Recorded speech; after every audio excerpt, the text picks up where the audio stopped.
So we've kind of gone through this already. My current research looks at one area of focus is how we're doing software design with large language models. There's been this huge upheaval in how software is being written.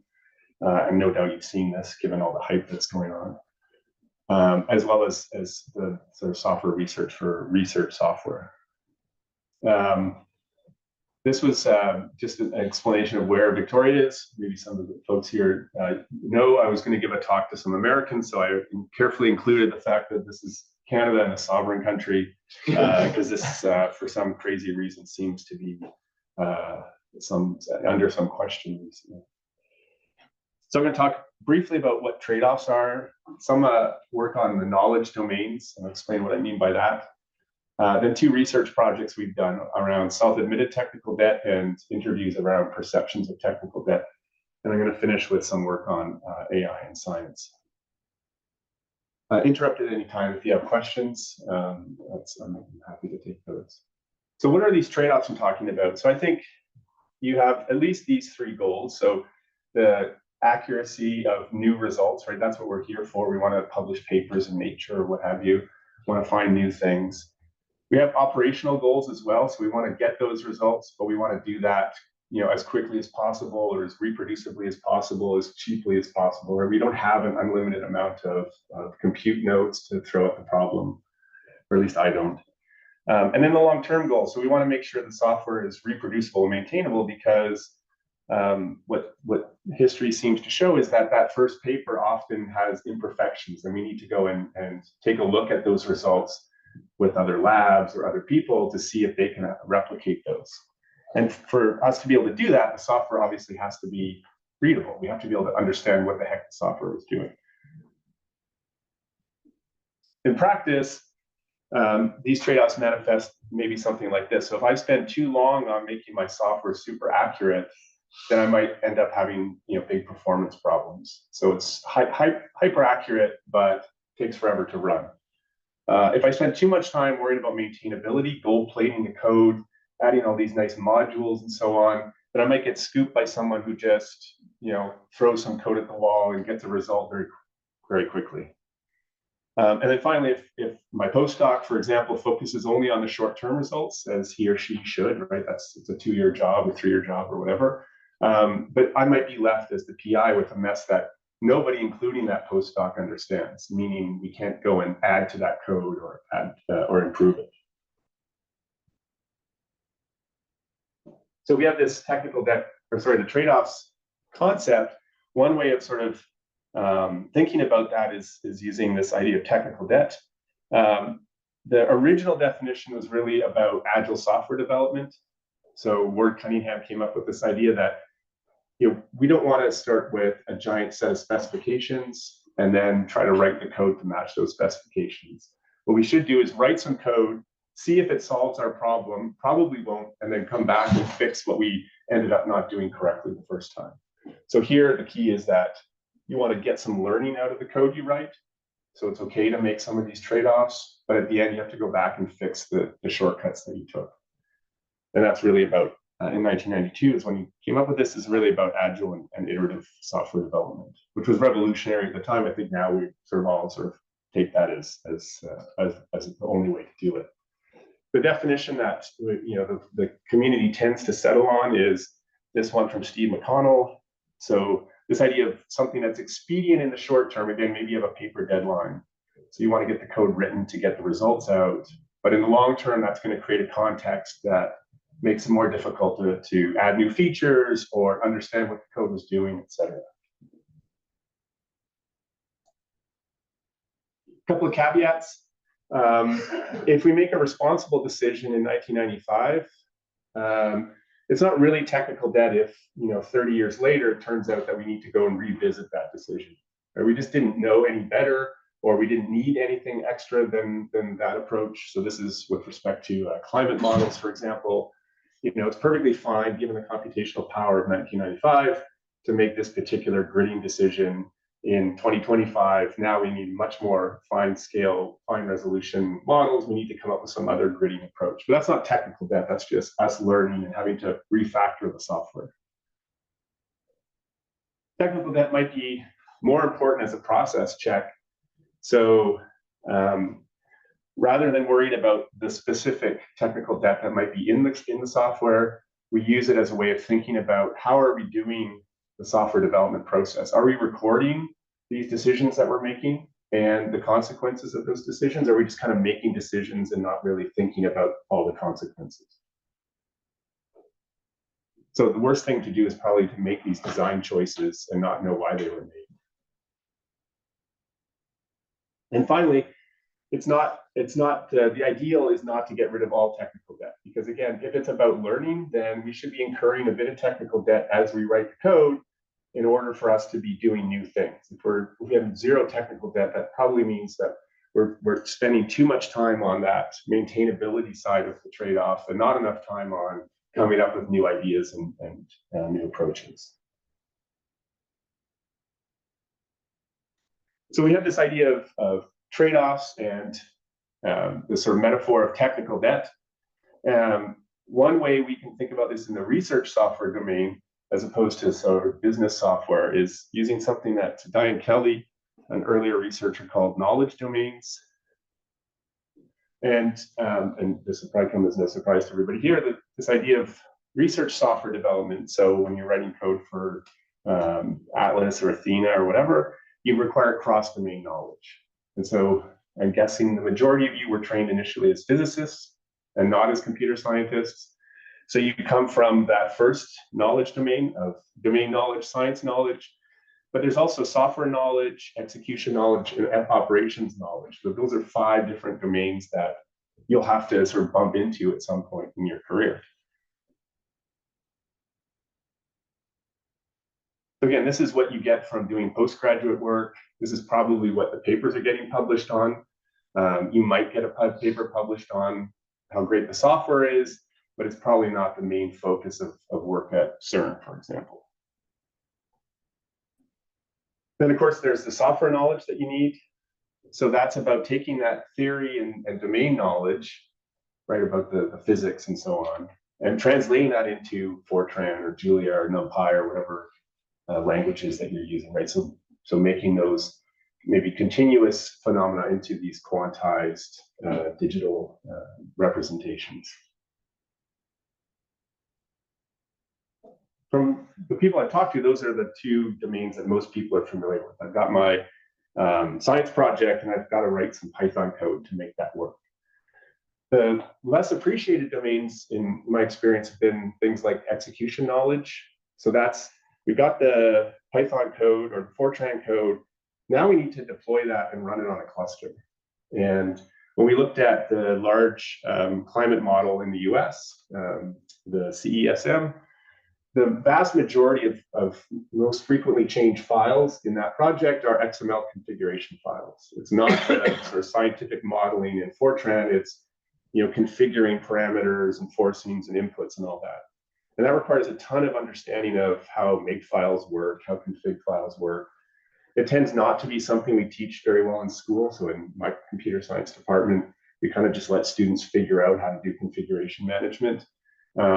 It's also about how do we do development? How do I use pull requests? How do I understand what version control is? What does it mean to squash commits, right? All of those things are in the execution knowledge domain. And then finally, you need to take all that knowledge from the first 4 domains and understand, do some data analysis or policy recommendations or so on. And the reason I think these domains are a good way of thinking about this problem is because when we cross those domains, I think is when we see a lot of technical debt. So the software expert, maybe you have a research software engineer who knows Python and high performance computing super well, but doesn't, or is new to the physics domain, let's say. That might be a place where technical debt could get introduced, where they make assumptions about what they think the modeling should be doing, for example. And of course, vice versa. So here's a way of thinking about this. So we have these sort of caricatures. So the scientist might be someone who has tons of the real world and theory knowledge and less on the software and execution knowledge side.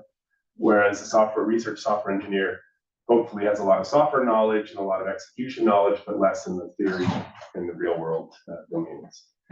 And of course, in some projects, those are the same person. And so you may have found yourself, hey, I've got all this physics knowledge and my professor just told me, hey, here's a project, go figure out how to make this thing work.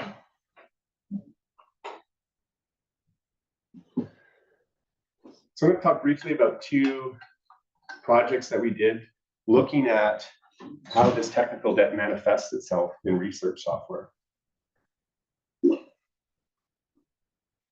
The first one is what we've called self-admitted technical debt. And this is when we look at the code base itself, where people have added comments, and like in this case, to do fix this problem, or this is a hack, or things of that nature. So it's comments or commit messages in the code where people sort of confess that they've taken a shortcut. Now, often that's because they know they need to come back and do something about it. But as we'll see, that doesn't always happen. So we chose 9 representative projects. We did this deliberative sampling to try and find interesting projects. And my grad student identified a bunch of different self-admitted technical debt comments. And then he did a bunch of card sorting to try and figure out what categories these comments belong to. So probably see a couple of your projects there.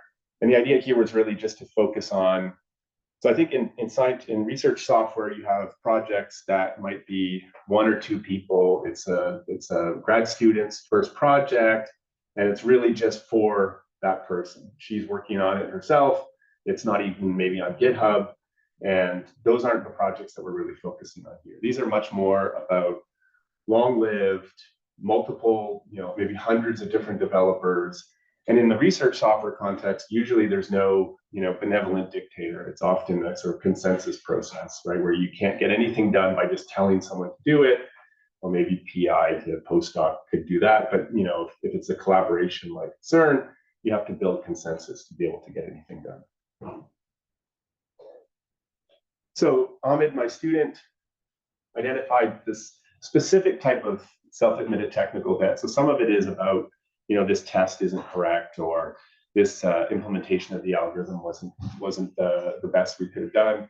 The scientific self-admitted technical debt is accumulation of these suboptimal scientific practices, assumptions, inaccuracies, and so on that maybe compromise the scientific validity of the software. So that's really the distinction here. And so how do we find these? So he came up with these indicators of what might cause or create this. And I'm not going to go into a lot of detail here, but one is this translation problem. So how do we get the science knowledge into the software? And often we have to take some shortcuts because it's just an imperfect process. And so we might have to balance, again, those trade-offs for accuracy with realism, for example. We might make some assumptions. So here we're trading off model imperfection for performance or simplicity. So, we know when we look at the code comments, we know that this isn't the best way to do it, but it's good enough for what we're trying to do because the model doesn't need to be completely perfect in this particular area. A lot of the time it was about not incorporating the latest findings. So again, this is sort of confessional. Someone might say, I don't know, Abramson and Wong did this in a paper in 2023. We should really incorporate their new approach to, I don't know, how ice melts in glaciers. But we haven't been able to do that yet for whatever reason.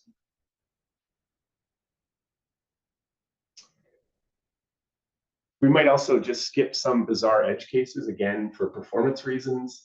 This becomes technical debt when, a year from now, for example, it turns out that edge case is actually super important for this other calculation that we're doing. So in a math project that we were looking at, they had some weird error where there was some division by 0 happening. And what they ended up doing is just saying, well, wherever that weird thing happens, just put in a -1 or whatever they came up with. And so, of course, that worked for a time. And then they realized, well, we actually need this edge case. And now, of course, we have to go back and totally refactor the code because we haven't dealt with this problem properly. And then, of course, computational accuracy. So we might be able to say, look, we know it's not going to be as accurate as we want, but we're going to have to accept that in order to get this simulation software running properly. So here's an example of an actual comment in the AstroPi project that has to do with translation. So they know that in detail, this is not correct, but it's a standard assumption we're making because of various reasons. It's complicated and blah, blah, blah, right? So that's what we mean by self-admitted technical debt. So those are potentially places in the software where we might want to go and, first of all, triage those or identify those and put them in Jira or whatever issue tracker we're using to keep track of the fact that we've done this. And some projects we're doing that. And the other thing we can do is we can look at, just from a mining point of view, I guess I didn't rebuild this, but what we're seeing here is in the red curves, these are when the comment was first introduced, and the blue is when the comment was removed. So of course, there's lots of potential methodological challenges here, right? Why was a particular comment introduced, right? So that's just the commit before had no comment, commit after had the comment, so that's the introduction. But the removal, that might be for any number of reasons. It may not be that that thing has been fixed. It may be that there's some large refactoring that has happened. But you can see some of the trajectories here of how things get introduced. For a number of projects, in all projects, the amount of self-admitted technical debt usually exceeds, or that was introduced, usually exceeds, in some cases greatly exceeds the number of comments that were removed. So people aren't really addressing it, and it's just kind of sitting there. So if we did a cumulative graph, you would see this increasing over time. And oops.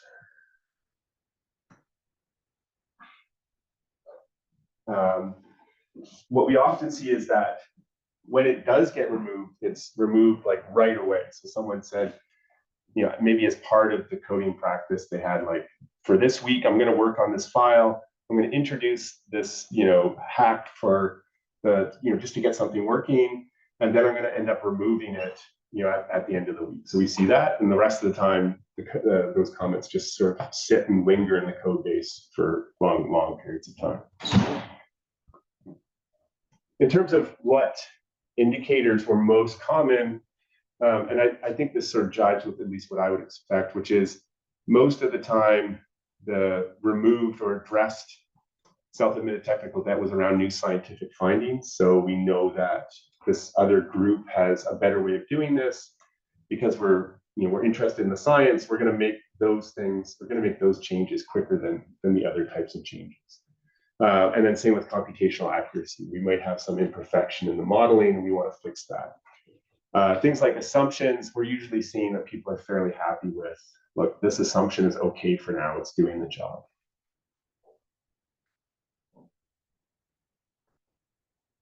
Are there any questions so far?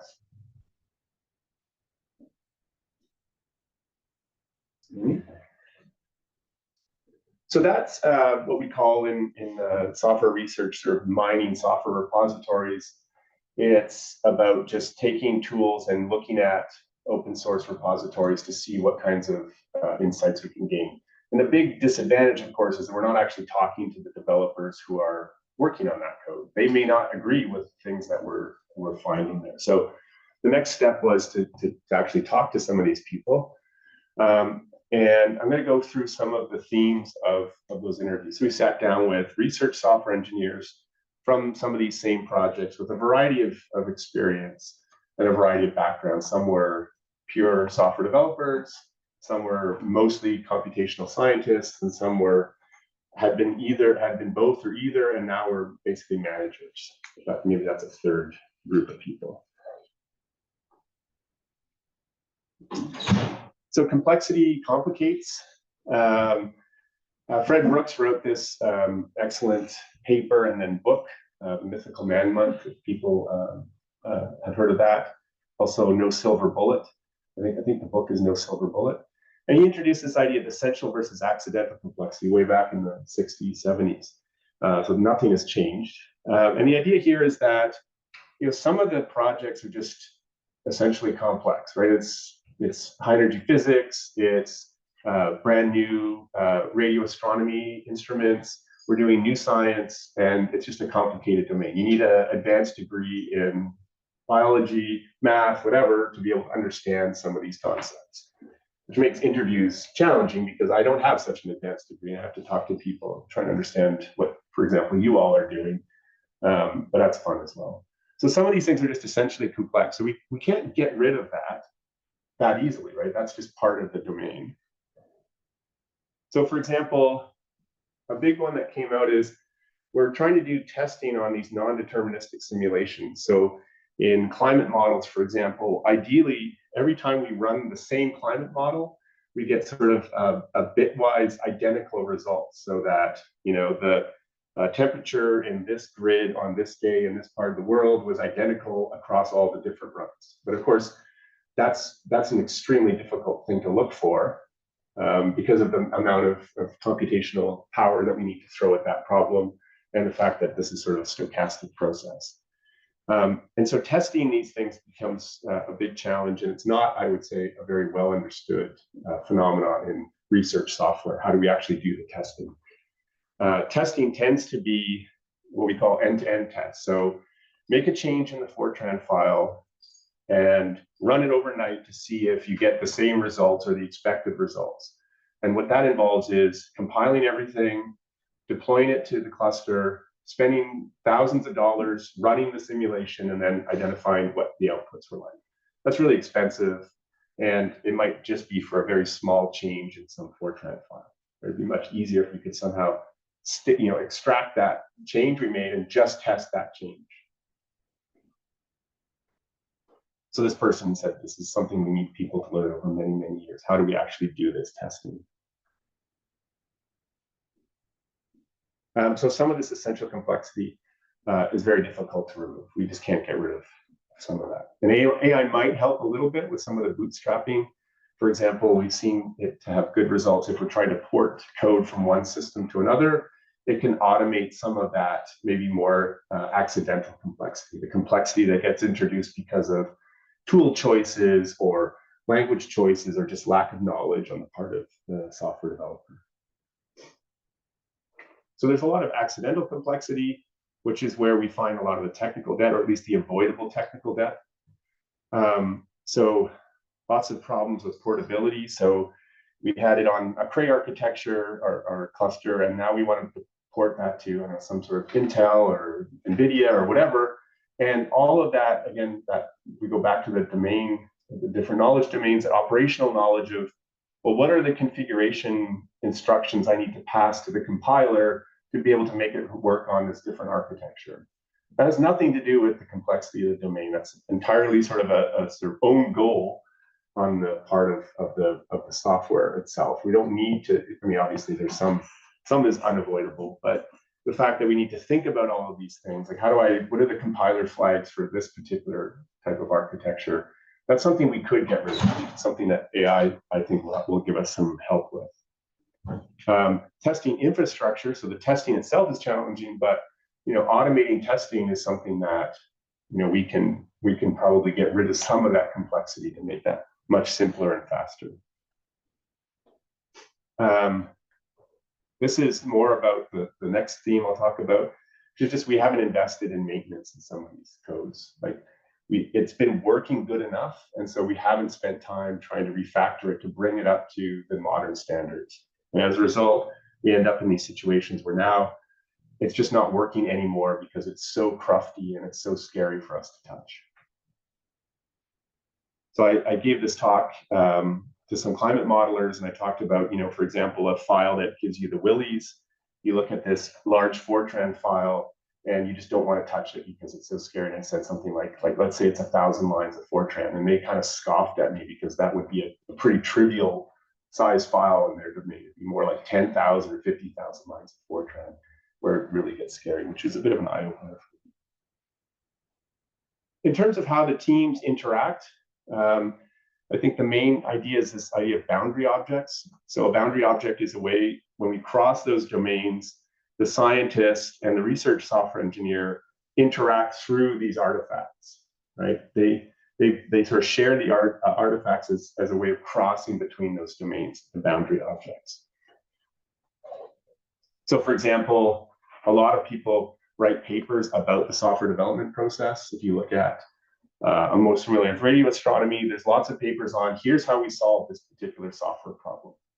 And so that's the artifact that emerges from that.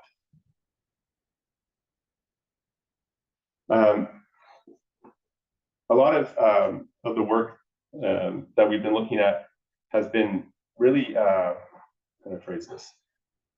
I think in the past, it used to be, here's the code, it's a zip file on an FTP server somewhere, you go figure out what you can do with it.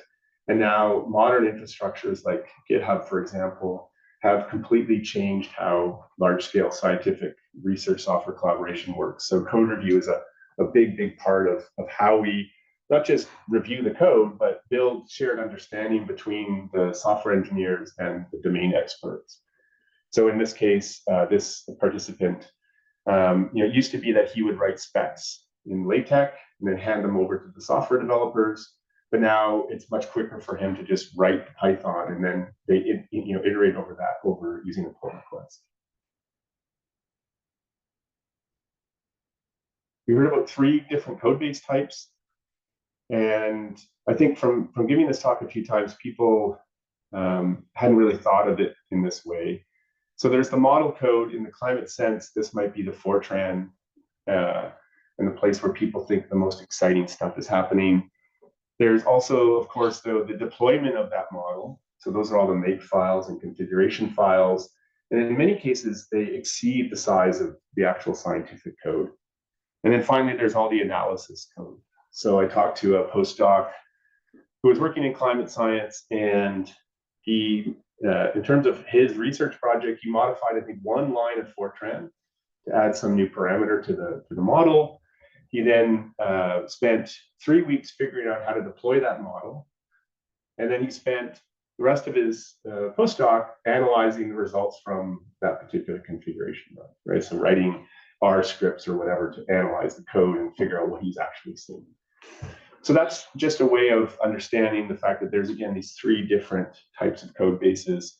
And from what we've seen, there's a lot of different effort spent on each of those 3 code bases. Usually the last one is very individual. The first one is usually the one that funders care the most about. And the middle one is where like the meat and potatoes seem to be happening, actually getting results working. And each of these imply very different management approaches to technical debt. Despite a lot of barriers for research software engineers, the folks who work on these projects were the ones driving the success. Most of the people we talked to were very comfortable with basic coding skills, whether that was because they'd sort of gone through the gauntlet of fire and had to learn or quit the program, or whether they'd been given good training through software carpentry or whatever. They'd been doing this long enough that they'd seen everything in the code base and they were very comfortable navigating, using VI or whatever, and understanding what was going on in the code base. Like I mentioned, GitHub and so on have been huge productivity boosts. I think that's really underappreciated in many ways in terms of how useful it's been for people to be able to maintain this shared code. And where we saw gaps was in not the sort of run-of-the-mill Python or Fortran programming or whatever programming, but in that specific, how do I make this thing faster? How do I do the high-performance computing or parallelization for this particular piece of the code base? That's not very well taught in undergrad or graduate training. And the other aspect was just managing projects. So how do I get, again, like I said, in a distributed project, how do I get all these people to work together and agree on a set of priorities or a burn down list or whatever to get this project out the door in time for, I think here, right, you have this particular cycle of when the instrument gets turned on. So you got to make sure that things are, in a good form before this particular date. So how do you do that from a project management point of view? None of us get training on that. I don't get training on that as someone who manages a bunch of different graduate students, and yet it's a very, very key skill to be able to figure out who's doing what and how we come together to make something. From the modeling point of view, I don't think the AI tools, at least from talking to people, For simulation, for example, they don't seem to think it's all that useful for them. Again, this seems to be changing almost on a monthly basis, but at least in climate, for example, they think it's going to be at least 5 or 6 years before these tools could be very useful for them.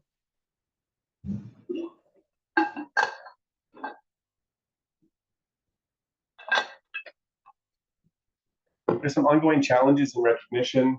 So if you're a research software engineer, you don't maybe publish as many papers, you write code. That's not as valued as having paper publications. So that's sort of an ongoing thing. I think that's slowly changing with recognition about research software engineers. There's the UK RSE organization, the German one, there's an American one. So people are starting to appreciate this, the importance of this role. I think there's still a difference between being good at the coding versus being good at the engineering of the code. So people are able to like write the code, but maybe not understand the software engineering aspects of how do I structure this large code base? How do I do refactoring? How do I organize my tests and so on?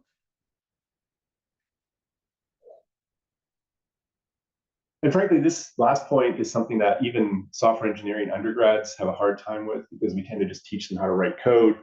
And then they go into their industry job and they write very little code because lots of code exists already and they need to understand the code that's already there.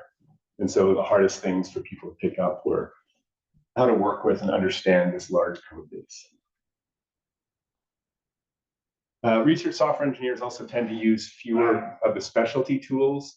So we didn't see, again, this was done in early 2024, so maybe this has changed a bit, but there was sort of, in terms of being an early adopter, research software engineers tended not to be those types of people with security scanning. That's what Coverity does, using things like GitHub's Copilot to write code with you. Wasn't something that this group tended to do much. But again, whenever I talk about LLMs, I feel like, we need to check again every couple of months. Most of the technical debt issues we saw were driven by the science and organizational priorities. So rather than maybe the individual creating technical debt, the technical debt tended to be caused by changes or pressures in the scientific organizational goals. So I think this is for the climate modeling group. So the model has a scientific steering committee. They make all the decisions about what the priorities are for the software to be doing over the next year or two. And that then gets sort of filtered on down. And that, again, maybe means we don't get time to do software maintenance because somebody wants, we need to add this particular, ice sheet dynamics to the Fortran code, right? Don't worry about refactoring the configuration files or whatever. Just worry about adding this new thing. In this case, again, like I said, these silent problems, because of this focus on the new science and not maybe on doing effective testing, in this particular case, didn't get turned into any production results or anything, but they were running with carbon dioxide concentrations of 0. Obviously, it shouldn't be 0 in the model, and it just didn't get noticed because, again, of this technical debt in the way that the processes and practices were put in place. And probably this is not news to anyone here, right? The physics performance of this particular physics modeling software is what people care about. The users aren't going to give you kudos for having really well documented and maintained code. They're going to give you kudos for, hey, it's really fast at calculating its PDE or whatever. And this is particularly challenging in these larger, longer-lived projects. We call them legacy projects. It's completely impossible to get funding for just improving the software quality at this scale. So some of the research software engineers would have loved to just say, okay, stop adding new stuff. Let's just spend a month refactoring the code so that we can fix the problems that we know are there. And they're very convinced that if they do that, that'll lead to a much more efficient code in the long run. And then there's this other project that had a bunch of different research software engineers working on a climate model. And that team was basically having to fight fires in all these other different pieces of software. So again, software is really about lots of different dependencies nowadays, and half the team are just going around fixing technical debt fires that other teams had created. How much time do I have here? Now let's skim through this, I think. So the last part I'm going to talk about is AI and technical debt. And I think the key thing here is that, well, first of all, if we're doing AI for analysis, it's very easy to introduce technical debt just because of the numerous data pipelines that we could use with AI LLM models, for example. But more importantly, I think, is that the writing of the code is often or almost never the bottleneck. It's usually not the case that we need to just write more code to get our model out the door, right? Usually what we need to do is write more effective code, test that code, refactor that code. Those are the areas where we need to spend more of our time. So LLMs are really good at writing code and generating lots of code, but that's often not the majority of the time that we're spending, right? We'd be better off if we had a tool that could help us think about what the code should be that we're writing. And the other principle is that we need to have these results confirmed and validated by others, so they should be reproducible in some way. And one of the challenges with LLMs, I think, is that the way in which that code is generated is not very transparent. It's not clear where it's coming from. So these deep models have many degrees of freedom. You could just look at API versions. You could use a model today or tomorrow. It might be completely different, but quite different from the model you used the day before. This stuff changes all the time. And there's really these two types of machine learning or AI, right? One is for doing the scientific modeling to try and help us write more effective simulation software. And the other is for actually writing scientific code. Like I want to have some help writing this particular Fortran module or Python module. So I think what we found is, like I said, this first point, yeah, okay, fine. It does help. I don't know what people's experiences are using that here. It's good at bootstrapping things. If you've got a new file that you need to write and you just want it to set up like a basic template, it's good at that. There's been projects I've looked at that it's filled with 2-letter variable names. I have no idea what these 2-letter variable names mean. The AI is actually quite useful at saying, well, it was defined here with this comment, and it can tell you what that variable name is. So it's great at doing that. So I think there's going to be a lot of speed up in terms of bug fixing, prototyping, learning these new tools or this simple code comprehension. But the open questions are really whether something like Claude can understand 1 million lines of Fortran in a 40-year-old project, right? Like it's trained on whatever's out there. If it hasn't seen something similar to this, because maybe the code that you're writing is not on the public web, it may not be able to help you at all. And so what we're looking at right now in my team is, can it, for example, find common high-performance computing patterns and suggest those to you to improve the way that you're writing your application code? But then, of course, apply them in a given context, right? It's not good enough to just write the code. It has to be relevant to the context it's in. Okay, wrapping up. I think some open questions and next steps. And some of the things that we're looking at. Can we train research software engineers, not just in how to write scientific software, how to write good Python, what testing is, what Git is, command line, etc., but what does it mean to do technical debt management? So how do we think a bit longer term about some of the trade-offs we're making with, for example, accuracy and performance? How are these large language models changing research software development? So if you go back to that idea of those different knowledge domains, so you have, for example, the people who know a lot about the science and the people who know a lot about the software, can an LLM help us merge between or move between those worlds? So can it tell me a bit about high energy physics, for example, enough for me, maybe as a software expert, to be able to interpret or add some useful functionality to some of the scientific software? So can it help with that domain crossing problem? And vice versa, right? If you're a scientific expert, can it help you figure out how to write Python? That part I think will be more useful, will be easier. We're also doing a bit of work with how machine learning models work with simulation approaches. So I'm working with some oceanographers on kelp. So these large algae that live out on the west coast of Canada, very important for fish habitat. The oceanographers, like a lot of scientists, have these sort of fairly complex models about how kelp forms. And so we've got code that tries to predict, where it's going to be from one year to the next.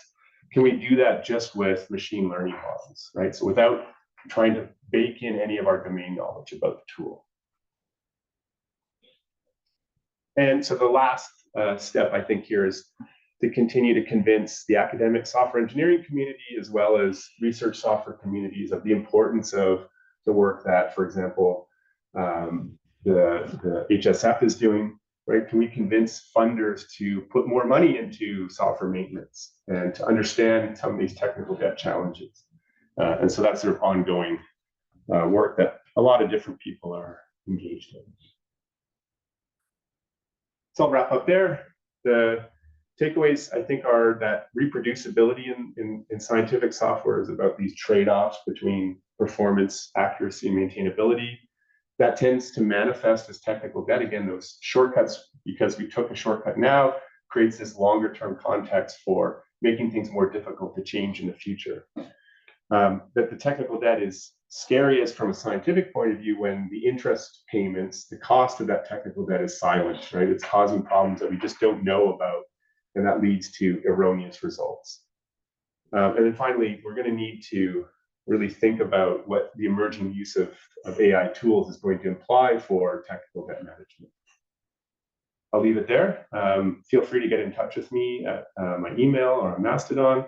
I'm happy to chat more about some of these issues. Thank you. Great. Thanks a lot. That was a great talk. Okay. Does anyone have questions? We'll ask on Zoom first. You can raise your hand.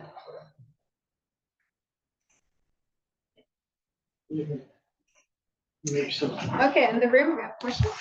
I was just wondering, you mentioned that people seem to not be at the cutting edge of technology when writing software. I can personally very much confirm that. I think people still lose a lot of like Vim and Emacs, for example, and IDs just in a few years. But I never quite understood why, because in physics and in research, we're at the cutting edge of things to use cutting edge tools, but somehow there, it seems like sometimes it's 1980s. Right. Did you do any research, or do you have any good idea why or how to counter that? Or what? Yeah. I mean, I guess just to, because I can see the Emacs VI people like getting agitated. I think that those tools could be cutting edge. So I don't want to imply that, because I've seen, like, my colleague is sort of an Emacs guru, and it's kind of amazing how productive he can be. But I think in general, it's when you find a tool that you're comfortable with, you kind of stick with it. Because again, for a lot of people in this community, the focus is the science, and it's not like, hey, I want to stay up to date with the latest and greatest of what Python release 3.12 has come up with, for example. And one of the examples I had was NumPy went from version 2 to version 3. So if you're in machine learning, you really care about the version of NumPy, because everything you're doing is moving so quickly that you need to be up to the latest and greatest version. If you're a research software engineer, like, you can't stand that. It's super annoying because it breaks compatibility all the time, and you just don't want to change that quickly. It's not that important to have, I don't know, whatever it is, the latest, improvement on matrix multiplication or something. It's not, things don't move that fast, especially in a legacy project. Did that answer your question? Mm-hmm. Yeah. I had a question. Okay. No, you go ahead. I'm hosting. Yeah, maybe I have a related question.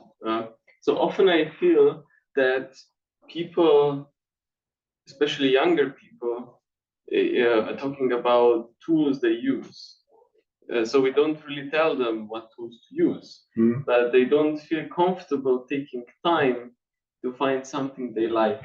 Right. So they settle on something quick that works, right. But in long term, maybe it's not directly to technical debt, but in long term it makes them not that productive. Right. Yeah. So do you have any tips in talking to people how to encourage people that it's fine to take one afternoon to go pros and cons, Vim versus Emacs versus VS Code. I don't know, but not just take something that the first thing that they find and stick with it for the duration of their contract. Yeah, I mean, I think it's a great point. And I think what's been most effective is either when you have a research software team and you go and talk to them and they go, actually, you can do it this way. And then you sort of, oh, I didn't realize this. And training. So if you have training sessions that just say, so at my university, for example, how do I use the cluster?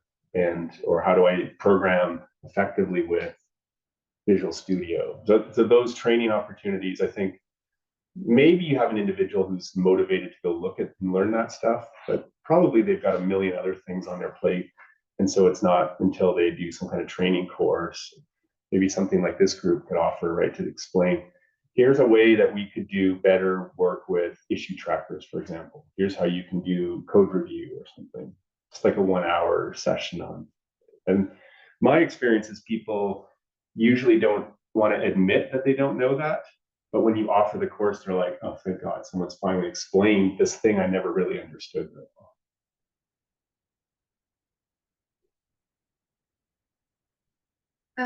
Yeah, I was wondering on if you can comment on or add more to documentation, how that relates to technical debt, or there's some forms of documentation that work well and others that are the opposite.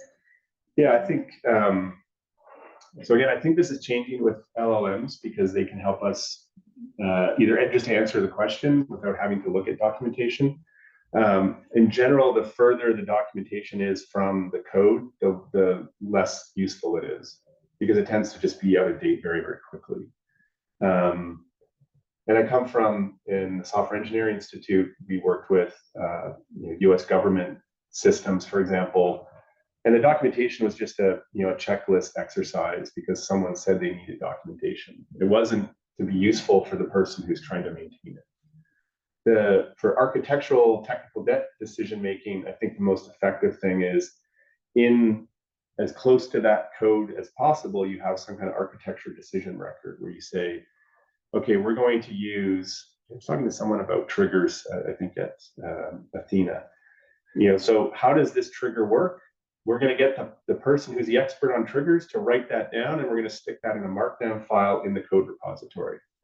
And that then lives very close to the code. And so it's more likely that someone will update it. Now, I think there's still going to be a drift problem where this person will realize that they weren't doing it properly and not go back and fix the documentation. But in general, the closer it lives to the code that's implementing that, the better. Okay. Even better, I guess, would be if your code just is well enough maintained, documented, and so on, that it just kind of explains itself. That's sort of a holy grail I haven't really seen realized too effectively. Yeah, well, we've had a recent discussion in Seminar, also the lines where it was also pointed out we have a ton of descriptions or discussions on these sorts of architectural decisions and so on, which live in or issue records or in merge requests or even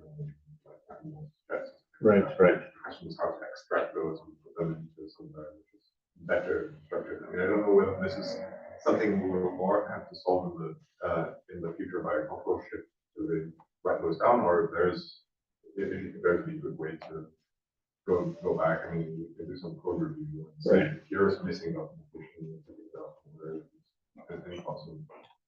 I really think, and again, I don't know exactly how this is going to go, but I think from some of the tools I've seen from these AI companies, those problems will be more or less solved because the AI will have ingested your Mattermost discussions and be able to answer more. Like, I think in the past you would do some kind of like very crude full text search and it would pull up 17 different results and most of them were irrelevant. But what I've seen from software design documentation tools, the AIs have many challenges and problems with AI, but that is one of the things that they do really, really well. Just condensing a large volume of information to answer the question you have. I think that's the way things are going to be headed. That'd be cool to see this group like spearhead that, right? I mean, I think the web basically came out of the same kind of challenge, right? Of trying to organize knowledge. So I think that's kind of, we're at this really interesting inflection point for improving on those things. A good question. Yeah. Yeah. I was really intrigued by the patterns that you showed in the evolution of the self-admin Right. for multiple projects. Yeah. Do you have any insights to sort of why the exact patterns I can't find appear stages? I can maybe make some hypotheses about the genome one. Yeah, so I think that this thing that we didn't do in Amit's project was go and chat with like the project. So we know from the climate model, for example, they have a climate modeling intercomparison cadence. So every climate model every 6 months, I think, submits their model and they do some international comparison. So that cadence is revealed when we talk to the climate modelers. For Athena, for example, I don't know what you might see, but it might be the startup of latitude or whatever. It might be a huge amount of work going to like getting things working before the run starts.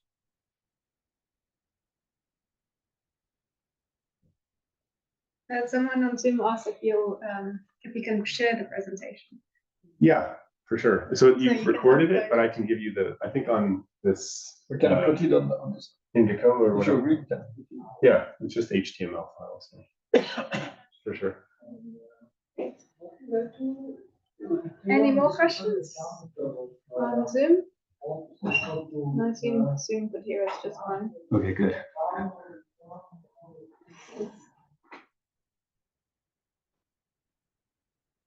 And then in the group, okay. Then thank you again for the talk. Thank you to Heather Russell for putting us in contact. Yeah, that's great. Okay, then thanks to everyone for connecting. And we'll end the recording. Thanks. Thank you for the talk.